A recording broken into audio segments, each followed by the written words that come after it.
Kalpetta MLA advocate T സിദ്ദീഖിനെ സംസ്ഥാന മന്ത്രിസഭയിലെ മന്ത്രിയായി പ്രഖ്യാപിച്ച് നിയുക്ത മുഖ്യമന്ത്രി വി.ഡി. സതീശൻ. 2 ദിവസമായി തിരുവനന്തപുരത്ത് നടന്ന ചർച്ചകൾക്ക് ശേഷമാണ് ടി സിദ്ദീഖിനെ വി.ഡി. സതീശൻ മന്ത്രിസഭയിൽ വനംവകുപ്പ് മന്ത്രിയാക്കാൻ തീരുമാനിച്ചിരിക്കുന്നത്. 2021 നടന്ന നിയമസഭാ തെരഞ്ഞെടുപ്പിലാണ് അദ്ദേഹം ആദ്യമായി കൽപ്പറ്റയിൽ നിന്നും എം.എൽ.എ ആയി വരുന്നത്. അതിനു മുമ്പ് പലതവണ നിയമസഭാ പാർലമെന്റ് തെരഞ്ഞെടുപ്പിൽ മത്സരിച്ചിട്ടുണ്ടെങ്കിലും വിജയിക്കാൻ സാധിച്ചിരുന്നില്ല.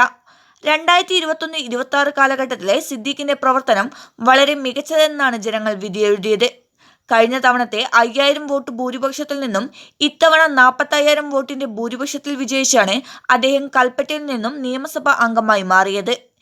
എം.എൽ.എ എന്ന നിലയിൽ കഴിഞ്ഞ 5 വർഷം കൽപ്പറ്റയിൽ നിരവധി പദ്ധതികളും സഹായങ്ങളും അദ്ദേഹത്തിന് സ്വന്തം പേരിൽ കൽപ്പറ്റ മണ്ഡലത്തിൽ നടപ്പിലാക്കാൻ സാധിച്ചു.